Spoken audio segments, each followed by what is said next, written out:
예, 오늘 말씀은 시편 132편 1절에서 18절 말씀입니다. 어, 여호와여 다윗을 위하여 그의 모든 겸손을 기억하소서. 오늘 132편 시편은 131편보다 또 133편보다 깁니다. 다른 앞뒤로는 6절씩 3절씩 뭐 이렇게 되는데 요거는 18절까지 있습니다. 그런데 이게 다윗이 지은 시는 아닌데, 다윗의 시는 아니지만 성전에 올라가는 시로 이렇게 되어 있습니다. 그런데 다윗 이야기가 나옵니다. 그것은 이스라엘 백성은 다윗을 잊을 수가 없습니다. 다른 사람은 다 잊어버려도 다윗을 잊어버리면 이스라엘 사람이 아닙니다. 그 중에서 특별히 유대인들은 다윗을 잊어버리면 유대를 잊어버린 거나 마찬가지입니다. 오직 그 이스라엘 중에서 유다 지파 중에서 다윗이 어릴 때부터 기름 부음을 받고 왕이 되었지만은 그 왕이 보통 왕하고 다르고 특별히 하나님을 섬기는 왕이었기 때문에 다른 지파들은 다 망해도 유다 지파는 망하지 않고 지금 있는 유대교가 탄생하게 됩니다. 다윗의 후손에게서 예수님을 보내겠다는 말이 오늘 이제 17절에 나오는 얘기지만 다른 데도 나오죠. 근데 이 성경에는 17절에 나옵니다. 다윗의 후손으로 영원한 왕을 내가 보내겠다. 그렇게 그 말씀을 믿고 있다가 보니까 유다를 다른 지파보다도 유별나게 잘 보호를 해 주셨을 뿐만 아니라 그 속에서 예수님이 탄생하게 됩니다. 그래도 유대교는 그대로 있습니다. 예수교가 안 되고 기독교가 안 되고 예수교로 그냥 다른 사람 예수교를 미워하는 유대교로 그냥 남아 있습니다. 지금 이스라엘에 가보면 유대 교인들이 기독교인을 엄청 탄압하고 폭탄을 우편으로 보내서 그 집을 폭파시키기도 하고 그런 그 싸움이 일어나는 시대에 있지만 그 사람들은 아직도 예수가 안 왔다고 생각을 하고 구약을 그대로 믿고 있는 거기 때문에 그렇지요. 그래서 우리는 이스라엘 백성도 아닌데 유대인도 아닌데 예수님을 믿다 보니까 예수님이 나를 믿는 사람은 모두 이스라엘 백성이다. 그러니까 우리는 이스라엘 백성이 되어서 이스라엘 백성 이야기 구약 성경을 읽고 있는 것이죠. 그래서 그걸 모르면은 뭐 교회에 나가면서도 이상하다 이렇게 생각할 수도 있어요. 어쨌든 유대인들이 가장 좋아하는 다윗 그 이야기를 오늘 1절에 하면서 성전에 올라간다는 것은 예배드리러 예루살렘에 올라갈 때 부르는 노래라는 겁니다. 물론 올라가 가지고도 제사 지낼 때 또 그리고 빈 공간이 있을 때마다 부르는 노래였죠. 근데 성경은 악보를 넣을 수가 없으니까 그냥 가사만 넣었는데 실제로 이게 오랫동안 중세 시대까지도 가사만 있고 곡이 없었던 거죠. 천주교도 마찬가지입니다. 천주교도 옛날 영화나 뭐 이런 걸 보면 요즘 개신교가 탄생하고 이제 악보 있는 곡을 악보 있는 노래를 부르지 그전에는 악보 없이 똑같이 같은 억양으로 쭉 이렇게 말씀만 읽어가는 그걸 노래라고 생각했던 거죠. 그래서 요 이제 노래 가사 중에 첫 번째가 이게 말이 앞뒤가 안 맞을 때는 아 이게 노래구나 이런 걸 알아야 됩니다. 노래는 운율에 맞춰서 하다 보니까 당연히 그 뜻보다가는 노래에 맞추다 보면 노래를 곡을 맞추다 보면 이 뜻의 내용이 희한한 내용을 잘 받아들일 수가 있어요. 뭐 사랑한다 이게 아니라 곡조를 넣어서 사랑한다 그러면 그게 훨씬 더 잘 들린 것처럼 이 시편은 그냥 읽었을 때는 잘 이해가 안 가는 말들이 있을 수도 있어요. 그럴 때는 이게 노래라고 생각하고 읽으면 훨씬 잘 들려요. 그런데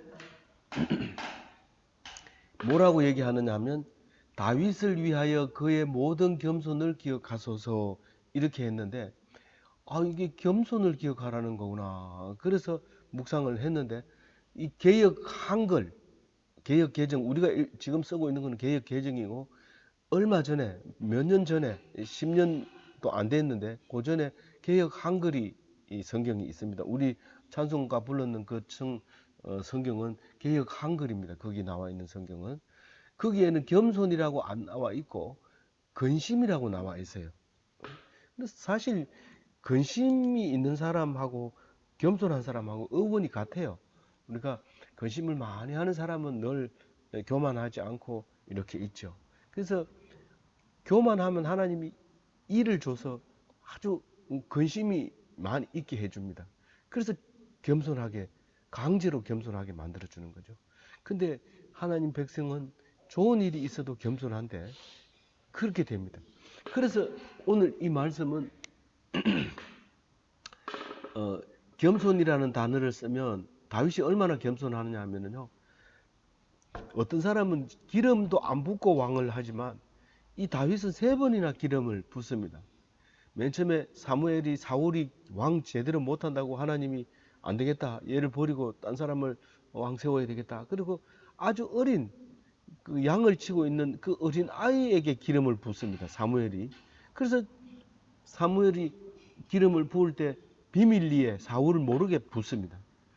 그래 놓고 이제 시간이 지나면서 이 다윗은 골리앗을 물리치면서 그 사울의 왕궁에 들어가서 이제 비파를 연주하면서 그렇게 사울을 도와주지만 결국은 대적을 해서 쫓겨가지고 다니다가 그만 사울이 죽어버립니다.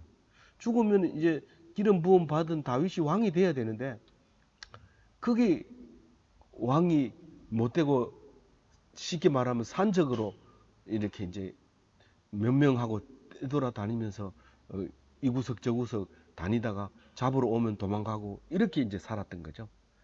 그랬는데 사울이 죽었다는 소리를 듣고 유다 백성들이 기름을 또 붓습니다. 거기다 우리의 왕이다 이렇게 또 붓습니다.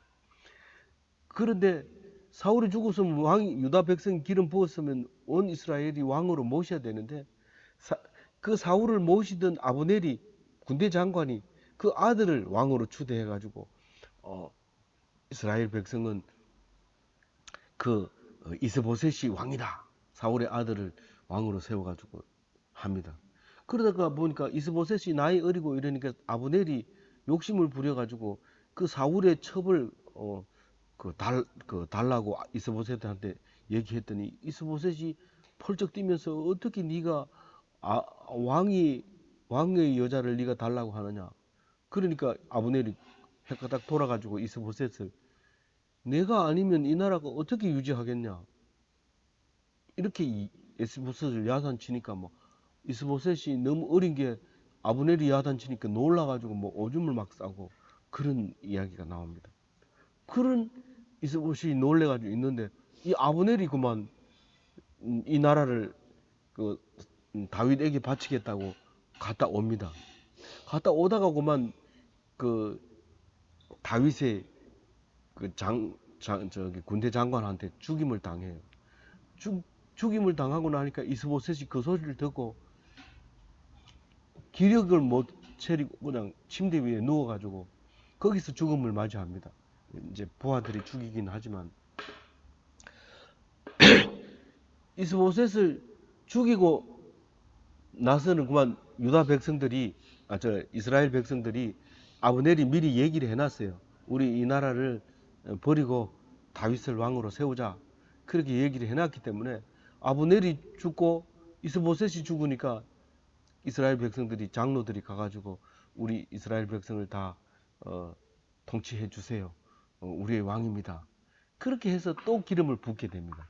그래서 이제 명실공히 이제 이스라엘 왕으로 살게 되는데 이렇게 3번이나 기름을 붓는 왕은 없습니다. 역사 이래로.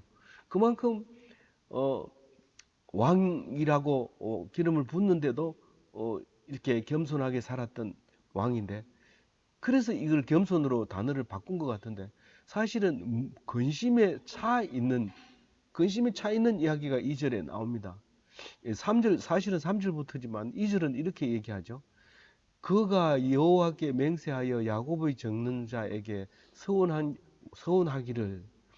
그러니까 야곱이 하나님께 이 다윗이 하나님께 맹세한 이야기를 지금 3절에 하려고 하는 거죠. 그 하나님을 뭐라고 표현을 했냐면 야곱의 전능자라고 표현을 했어요.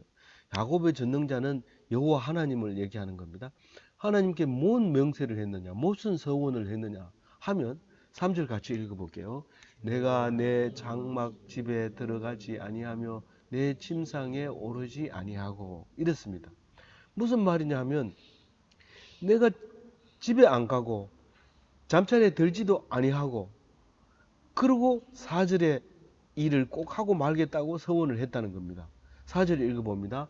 내 눈으로 잠들게 하지 아니하며 내 눈꺼풀을 졸지 아니하기를. 거기도 답이 안 나오네요. 집에도 안 들어가고 잠자리에 안 들어가고 내 아무리 졸려도 난 눈을 뜨고 있겠다. 눈꺼풀이 졸도록 놔두지 않겠다. 무엇을 하려고 그렇게 서원을 강력하게 했느냐? 우리가 성경책에 보면 이때 당시에 이스라엘 백성은 누구를 죽이기로 작정하면 이 사람을 잡기 전에 음식을 먹지 않겠다, 자지 않겠다 그렇게 맹세를 합니다. 맹세할 때. 그런데 이 다윗이 3절과 4절을 보면 그렇게 강력하게 맹세하는 게 뭐냐 하면은 5절입니다. 같이 읽어봅니다. 여호와의 처소 곧 야곱의 적는 자의 장막을 발견하기까지 하리라 하였나이다. 이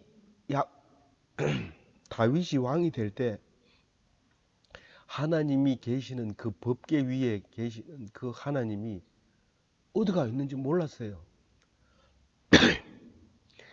그 사무엘이 왕일 때, 사무엘이 어릴 때 블레셋과 싸움이 있어가지고 그 괴를 앞세우고 싸움하다가 그만 블레셋에게 뺏겨서 그 블레셋에게 가 있는 거예요. 이 괴가. 그 상황에서 사울이 왕이 되고 다윗이 왕이 돼서 왕이 돼가지고 괴가 없는 상태예요. 그래서 내가 괴를 찾아와야 된다. 그래서 내가 잠을 안 자고 어쨌든 찾아와서 잠을 자겠다. 근데 실제로 안 잤을까요? 제가 볼 땐 잤지만 말씀으로는 그렇게 강력하게 얘기를 했다는 겁니다. 그래서 현실하고 안 맞는 것은 성경이 현실하고 안 맞는 것은 그 현실을 성경적으로 표현하는 거예요. 성경은 사실 이야기를 적은 게 아니라 성경적으로 이야기를 적은 겁니다. 그래서 성경을 읽을 때 항상 그걸 기억하지 않으면 이 성경 엉터리다. 이게 어떻게 읽을 수 있느냐. 이렇게 하고 못 읽게 되는 이유가 거기 있는 거죠. 그래서 성경을 왜 만들었습니까? 이 틀리는 엉터리 같은 성경을 왜 썼습니까? 성경을 읽으면 하나님의 말씀이 생각이 나요. 모르는 걸 가르쳐 주는 게 하나도 없어요. 이 성경을 읽었는데 다른 성경이 생각이 난다 그 말이에요. 그렇게 성경을 읽어야 돼. 그게 성경 묵상하는 방법이고 성경을 읽는 방법. 그래서 여호와의 처소가 뭐냐면 법궤 위에 있어요. 법궤는 그 안에 모세가 만드는 십계명 돌판 2개가 그 안에 들어 있어요. 물론 나중에 보면 이제 아론의 쌍난 지팡이도 들어 있고 만나 항아리도 들어 있지만 원래 이 모세가 만들 때는 그 돌판 2개만 들어 있었어요. 조각목으로 만들고 거물을 입혀가지고 그렇게 만들었는데 거기는 이거 그러니까 2큐브, 4큐빗 정도 되니까 한 2m가 안 되죠. 그 정도 크니까 그 안에 돌판 위에다가 이제 그 그 그룹이라고 하는 천사의 모양을 이렇게 만들어 올리고 그 가운데 하나님 계신다. 그렇게 하고 그 계시는 그곳을 이름을 속죄소라고 이름을 붙였어요. 그게 이제 궤가 되는 거예요. 근데 이 궤가 그 하나님의 처소죠. 여호와의 처소가 발견이 안 된 거예요. 뭐 어디 있는지 모르는 거예요. 다윗이. 그래서 이제 발견을 했다고 얘기합니다. 다윗의 전능자 성막을 발견하기까지는 내가 먹지도 안 하고 자지도 안 하고 집에 들어가지도 안 하고 침상에 눕지도 않겠다. 그랬는데 우리가 찾았다. 6절에 얘기합니다. 6절 읽어봅니다. 우리가 그것이 에브라다에 있다함을 들었더니 나무밭에서 찾았도다. 이 나무밭이라는 것은 뭐 큰 뜻이 있었는 건 아니고 에브라다라고 하는 그 말 자체가 이 히브리어로 나무밭이다라는 뜻입니다. 근데 이게 에브라다는 여러 곳에서 많이 사용을 하고 있어요. 어, 베들레헴을 에브라다라고 부릅니다. 그래서 예수님이 출생한 곳도 에브라다고, 다윗의 출생한 곳도 에브라다고, 어, 그 라헬이 죽은 라헬 알죠?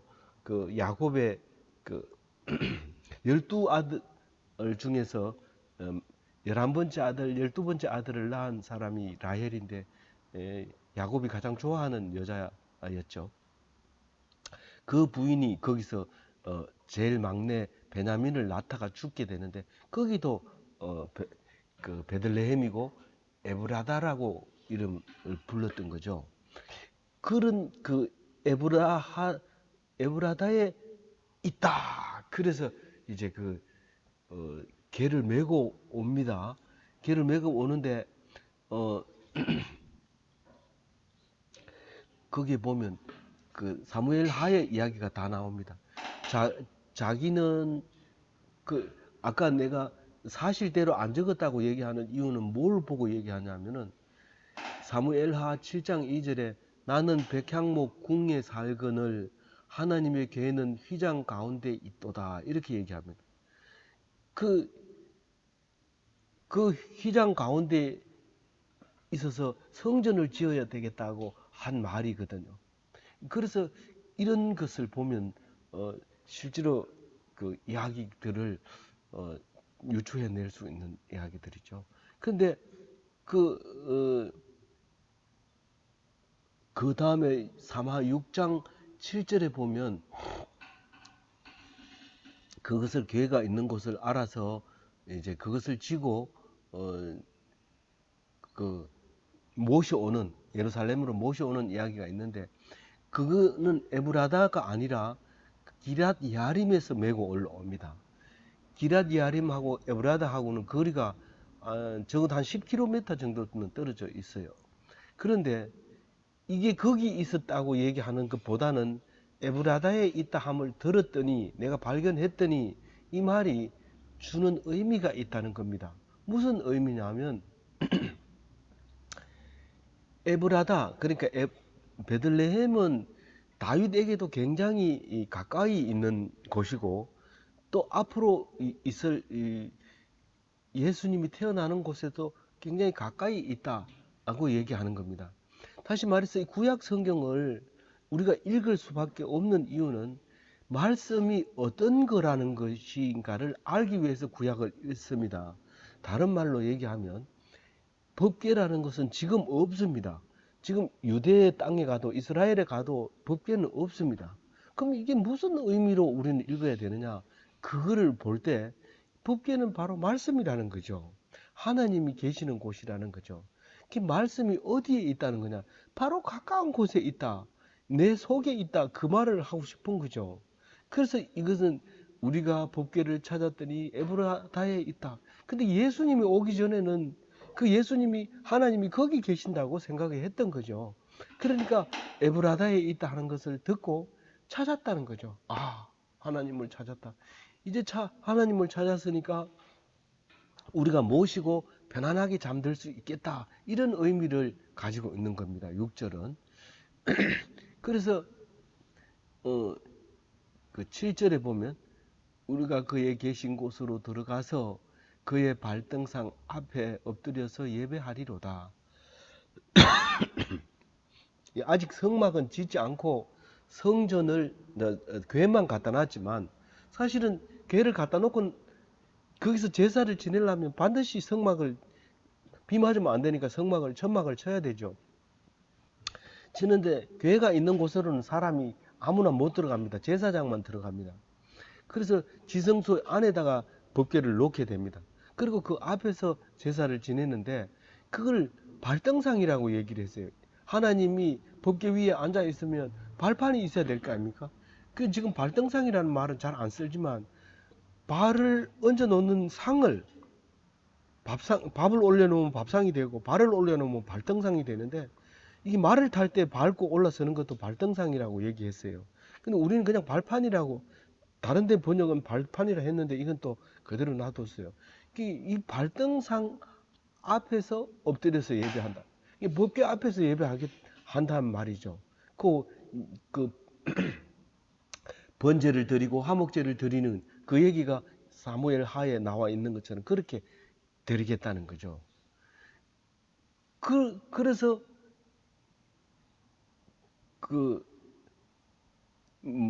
그렇게 하려고 뭐라고 얘기하냐면 8절에 여호와여 일어나사 주의 권능의 궤와 함께 평안한 곳으로 들어가소서. 이 말은 지성소 안에 법궤를 놓고 그 위에 속죄소 위에 하나님 앉아 계세요. 그러면 그 발등상 앞에서 우리가 예배를 드리겠습니다. 이런 말이죠.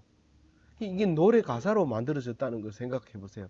안 잊어버리고 여태까지 4,000년 동안 우리에게 들려진다는 것은 물론 1616년에 종교개혁, 우리 개신교가 탄생하면서 인쇄술이 발달돼서 우리도 이 성경을 볼 수 있었지만 개신교가 생기기 전에는 성경을 읽어볼 수가 없었어요. 가톨릭에서는 성경을 못 읽게 했기 때문에. 그런데 그래서 우리는 누구나 성경을 볼 수 있게 됐지만 하나님 계신 그곳에서만 예배를 드릴 수 있었던 거죠. 근데 지금은 어느 곳이든지 성경만 있으면 예배를 드릴 수 있는 겁니다. 그래서 성경 속에 들어가신 거예요. 이제 하나님께서. 그래서 우리는 성경을 보는 거예요. 9절 읽어봅니다. 주의 제사장의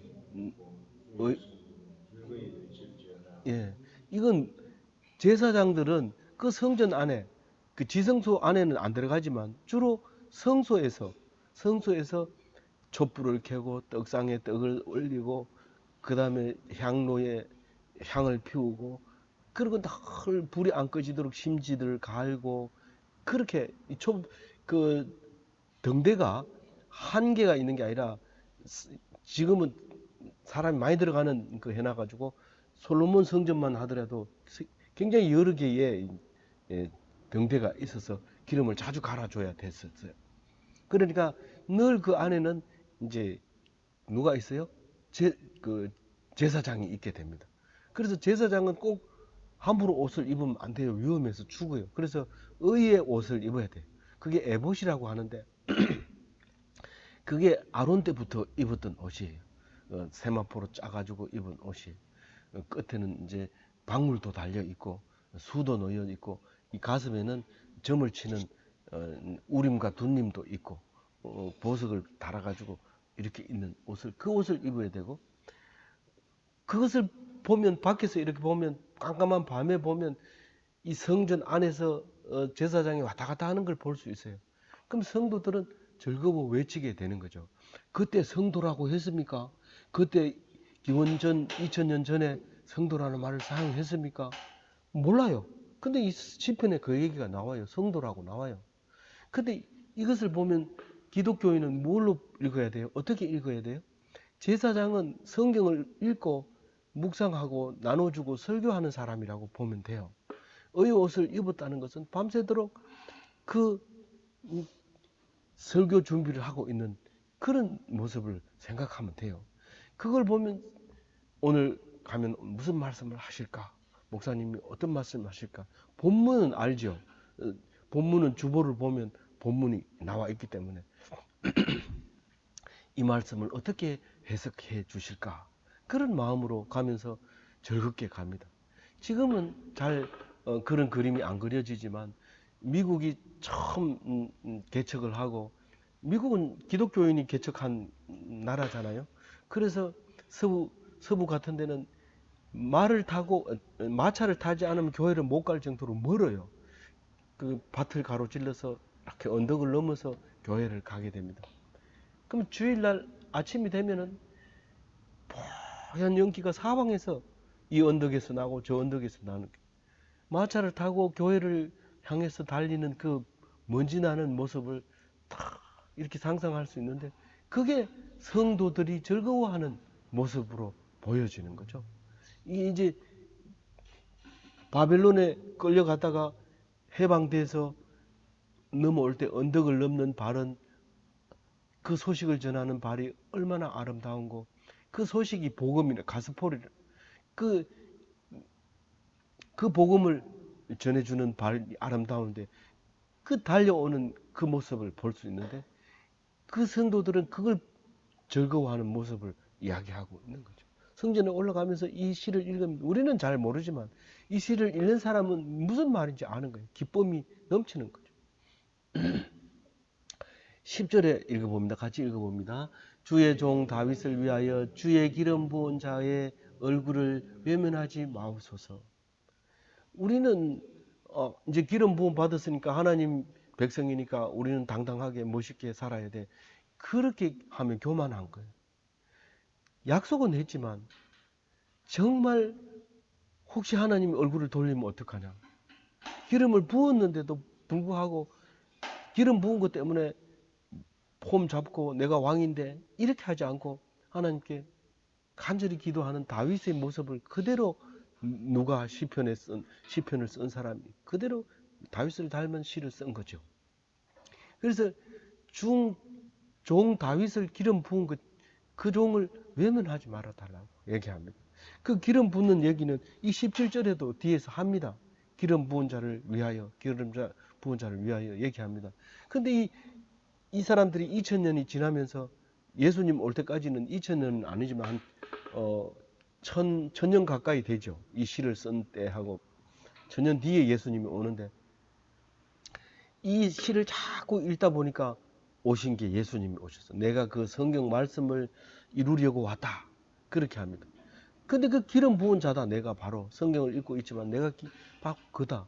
다윗의 후손으로 온다고 한 사람이 바로 그 나다. 그렇게 해서 성경이 나를 쓴 것이다. 그렇게 말하게 되는데 그 기름 부은 자를 외면하지 말라고 할 때 예수님이 기름 부은 자가 돼서 그게 이름이 크리스토스라는 말이 히브리 헬라 말로 그러니까 그리스 말로 크리스토스가 기름 부은 자 이런 뜻이에요.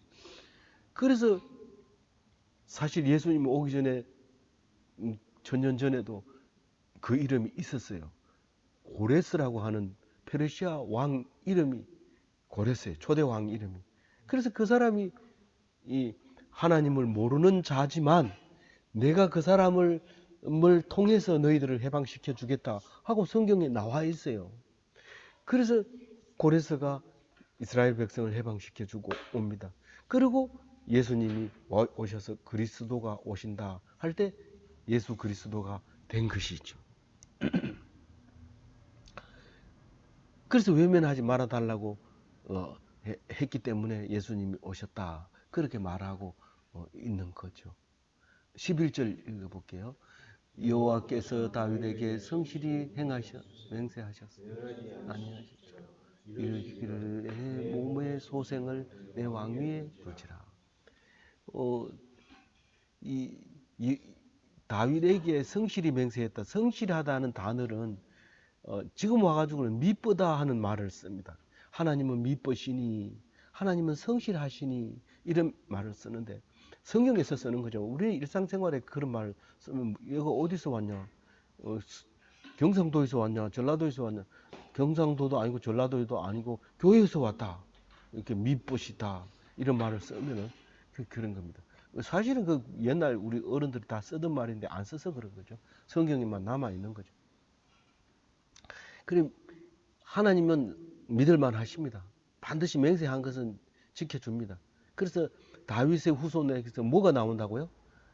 왕이 나온다는 거예요. 네 몸의 소생에서 네 왕위를 둘 자가 나올 것이다.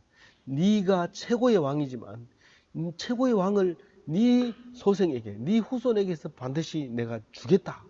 그랬다는 거예요. 그랬는데 이스라엘이 망해서 바벨론에 끌려갔잖아요. 이게 도대체 어째 된 거냐? 주시겠다고 하는 그 왕은 어디에 줍니까? 그리고 애원하고 애통했는 게 그게 이스라엘 백성이잖아요. 그 사람들 때문에 우리가 기독교인이 되고 이스라엘 백성이 되고 유대인이 된 거죠. 그 유대인들 함부로 보면 안 됩니다. 그런데 그 히틀러는 유대인을 엄청 많이 죽였잖아요. 그거 모르니까 성경을 읽어도 한 구절만 읽고 치워버렸으니까 그 사람들을 죽이는 거죠. 그렇다고 해서 우리가 유대인을 뭐 우상 섬기듯이 섬기라는 뜻이 아니라 그 사람들 때문에 예수님이 오셨고 예수님이 와서 우리는 그 대단한 유대인으로 만들어 주셨다는 그 사실을 알면은 가짜 유대인이라도 참 너들 때문에 이 말씀을 듣게 돼서 감사하다 이렇게 얘기를 못할 망정 그 사람들을 씨름 말리겠다 하고 지금도 독일 사람들은 머리 스킨헤드를 해가지고 머리 빡빡 깎은 사람들은 유대인들을 그렇게 싫어합니다. 12절 읽어볼게요. 내 자손이 내 언약과 그들에게 교훈하는 내 증거를 지킬진대 그들의 후손도 영원히 내 왕위에 앉으리라. 그 자손들은 내 말씀만 지키면 그 왕위를 그들에게 주겠다는 거죠. 그 후손이 얼마나 많은지 바다의 모래알처럼 하늘의 별과 같은 그게 아브라함의 후손인 거예요. 우리가 아브라함의 후손이 된 거예요. 그렇게 믿기만 하면 후손도 영원히 내 왕위를 주겠다. 근데 믿었어요? 안 믿었어요? 안 믿었어요. 그 바벨론에 망할 때도 안 믿었어요. 예수님 올 때도 안 믿고 지금도 유대인들은 안 믿고 있어요. 그런데 예수님이 와서 그렇게 얘기합니다. 너희들이 안 믿으니까 내가 왔다. 내가 와서 십자가에 죽으면 너희들이 믿겠지. 그걸 믿어야 한다. 그러면서 십자가에 돌아가십니다. 그럼에도 불구하고 믿는 사람이 안 믿는 사람보다가 훨씬 적어요. 안 믿는 사람이 더 많아요. 지금도 그때부터도 그렇고 지금도 그렇고 믿는 사람의 숫자는 작아요. 한때는 우리나라가 80% 이상 기독교인이었지만 경제가 좋아지니까 슬슬 줄어들기 시작하는데 이제는 무슬림이 지금 점점 많아지기 시작합니다. 이상한 거 아닙니다. 경제가 부흥하면 기독교는 사라집니다. 유럽이 다 그 모습을 특히 영국이 그렇게 교회를 지어가지고 돈 많이 헌금 내서 교회를 지어놓고 싹 빠져나가고 술집으로 바꿔버리고 그렇게 되는 거죠. 그리고 독일도 100%가 기독교인이라 한데 교회 몇 번 가냐 이래 2번 간다. 결혼할 때 가고 장례식 치를 때 가고 2번 간다.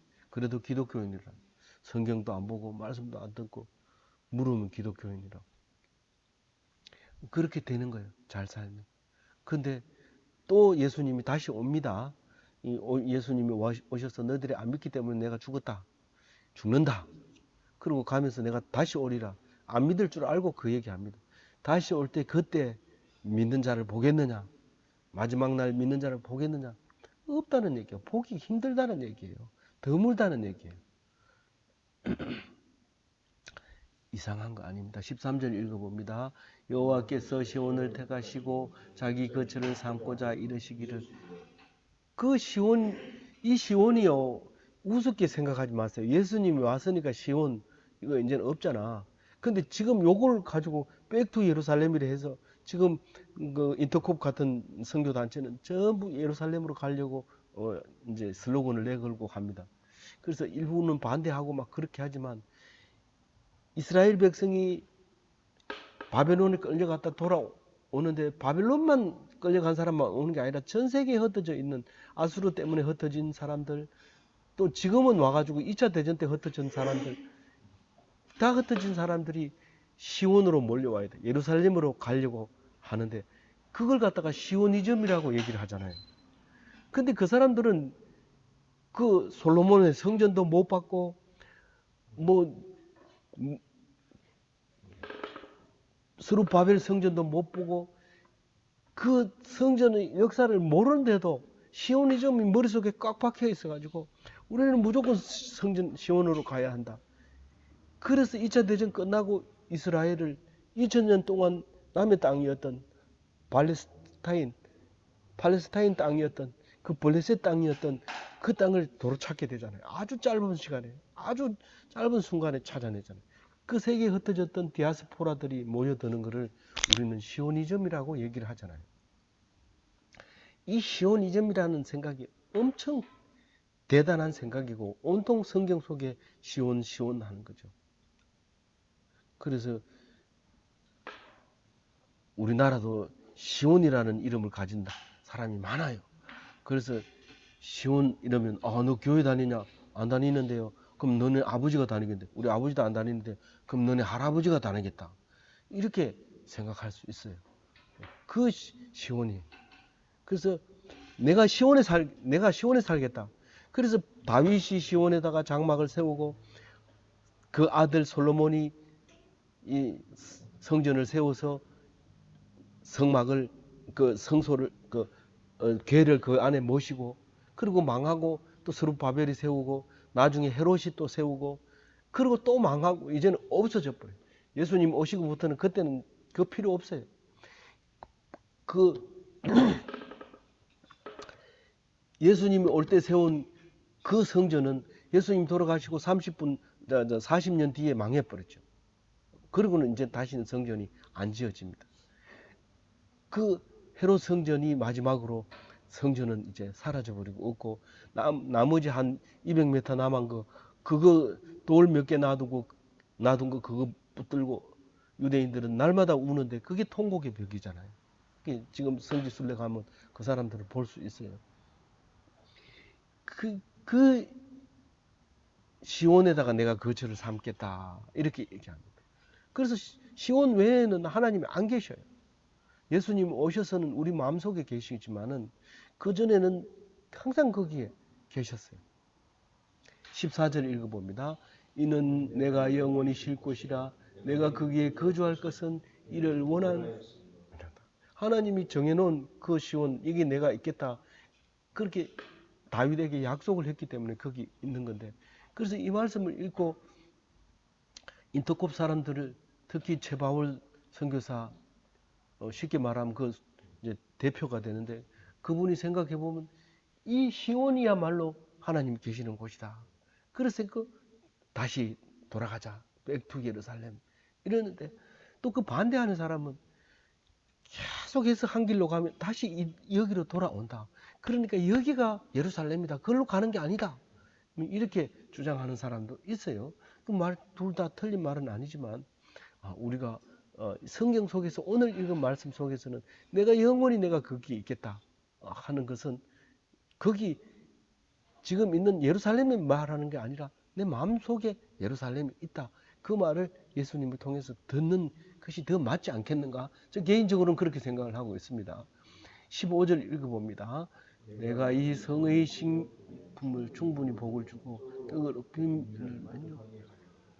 사실은 그 시온에 가보면 별로 크지도 않습니다. 조그마했는데 지금은 예루살렘 성을 4등분 해가지고 뭐 유대교도 가지고 무슬림도 가지고 하나는 기독교에서 개신교하고 가톨릭하고 합해서 4분의 1 가지고 4분의 1은 아르메니아라고 해가지고 그 가톨릭하고 가까운 그것을 가져가고 그래서 살지만은 거기서 무슨 식료품이 나겠어요?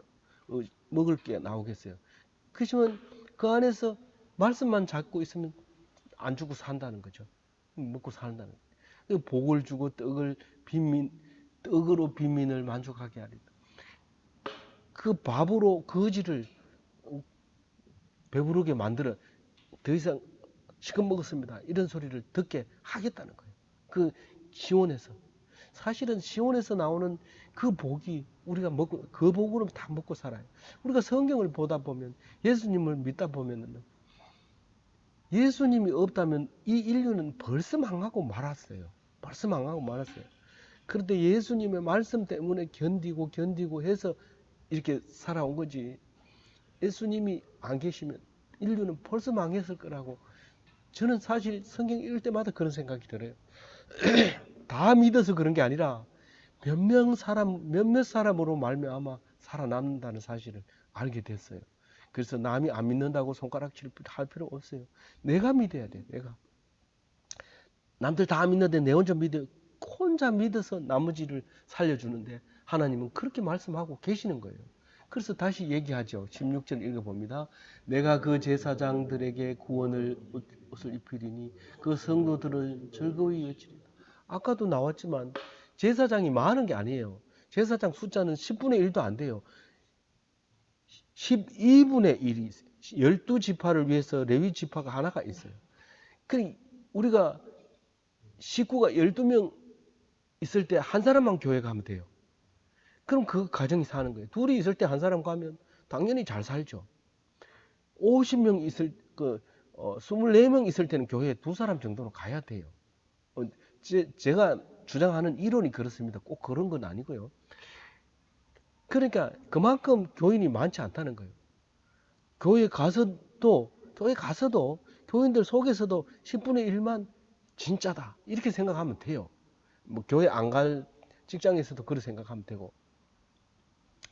그래서 제사장에게 구원의 옷을 입히는 거예요. 제사장이 많은 사람이 아니고 몇 명에게 구원의 옷을 입히면 나머지 성도들은 그 제사장으로 말미암아 즐겁게 살 수 있는 거예요. 니는 왜 안 믿니? 이렇게 할 필요 없어요. 내가 제사장 하면 돼요. 그리고 누군가가 제사장을 하나님이 주십니다. 나중에 망했을 때 돈이 없어 망한 게 아니라 믿음이 없어 망했다는 사실을 알아야 됩니다. 수없이 얘기합니다. 그 나라가 망한 이유는 힘이 없어 망한 것이 아니라 말씀이 없어서 망했다. 그 얘기를 합니다. 17절 읽어봅니다. 내가 거기서 다윗에게 뿔이 나게 할 것이라. 내가 내게 기름 부음 받은 자를 위하여 등을 준비하였도다. 이 다윗에게 뿔이 났다는 것은 권력을 가진 사람이 나겠다. 예수님을 태어나게 하겠다. 그 말입니다. 내가 기름 부은 자를 위하여 그리스도를 위하여 등을 준비하겠다. 등불을 준비하겠다. 빛을 내게 하겠다. 그렇게 얘기를 하는 거죠. 그게 예수님을 말하는 거죠. 다윗의 후손으로 다윗이 약속으로 예수님이 온 거지. 그냥 뭐 하나님이 그냥 탁 준 게 예수님을 너 줘야 되겠다 하고 탁 준 게 아니라 다윗에게 약속한 것 때문에 예수님이 오신 거라는 거예요. 유대인들은 알지만 우리는 잘 모르잖아요. 그 모르지만 성경 보면 알잖아요. 그렇게 해서 우리가 성경을 읽어야 된다는 이런 말이죠. 마지막으로 18절 읽어봅니다. 내가 그의 원수에게 수치를 입히고 그에게는 왕관에 빛나게 하리라 하셨도다. 그 우리가 사는 데는 원수가 꼭 있습니다. 하나님 원수를 없애주세요. 안 된다. 나는 너를 영광으로 삼기 위해서 그 원수를 꼭 붙여야 된다. 기도를 하면 그 소리를 들을 수 있어요. 근데 기도를 안 하면 하나님 어디 계시고 저런 놈을 살려줍니까? 자꾸 이렇게 기도하는데 그게 아니고 하나님께 저 원수를 없애주세요. 기도하면 하나님이 뭐라고 대답한다고요? 내가 너를 영광 삼아 주려고 그 원수를 붙여준 거다. 그 원수가 나를 영광스럽게 하는 거예요. 그 못된 인간을 옆에 붙여줘. 말도 안 되는 짓을 하려고 옆에 앉혀주는 거예요. 왜요? 나를 높여주려고. 하나님이 약속했거든요. 내가 너를 여러 사람들 앞에서 높여주리라. 높여주리라 하는데 난 아무것도 안 하고 있으면 어떻게 하나님이 높여주냐. 하나님이 높여주는데 갑자기 난 아무것도 안 하고 있었는데 여러 사람 중에서 그 사람들이 죄를 지어가지고 아주 불쌍하게 돼버렸네. 가만히 있으니까 높여져 버린 거예요. 우리말에도 그게 있어요. 가만히 있으면 2등 한다고 그래. 가만히 있으면. 아무것도 안 했는데 네 2등이다. 이렇게 얘기하는 거예요. 잘난 체하고 1등 하겠다고 막 하던 사람들은 다 넘어져. 그래서 하나님이 말씀하신 거 믿어야 돼요. 내가 너를 높이리라 이럴 때 높여주겠구나. 이래야 되지. 내가 아무것도 안 했는데 어떻게 내가 높여줘요? 내가 하나님이 높여준다 해서 내가 1등이야. 이렇게 얘기하면 안 되는 거예요. 하나님이 높여주는데 원수를 나에게 딱 붙여주는 거예요. 그 원수가 잘난 척하고 온 나라를 제패하더니 그 사람이 탁 죽으니까 내가 자동으로 그 나라를 차지하게 되는 거예요. 그래서 원수는 수치스러워요, 영광스러워요? 수치스럽잖아요. 원수에게는 무슨 옷을 입히고 수치를 옷 입히고 그 그리스도에게는 빛난 영광의 옷을 입히겠다. 왕관을 빛나게 하겠다. 예수 왕관보다 더 좋은 왕관은 없습니다. 예수를 왕으로 모신 사람은 하늘의 별과 같고 바다의 모래알 같이 많습니다. 이보다 더 큰 왕은 없습니다. 그래서 오늘 이 말씀을 읽으면서 하나님께서 주신 이 말씀, 유대인들은 맨날 성전에 올라갈 때마다 이 노래를 불렀다는 겁니다. 우리는 그렇게 못할 망정 예배 드릴 때라도 읽어야 되는 게 성경이죠. 성경 읽어놓고 딴 얘기하고 교훈해주고 뭐 거기 그 성경에는 교훈할 게 없다 이러고 뛰어넘고 다른 성경 읽고 이러지 말고 매일 성경 그 성서 유니온에서 나오는 매일 성경을 매일매일 읽으시고 그리고 복받는 멋진 그리스도인이 다 되시기 바랍니다. 감사합니다.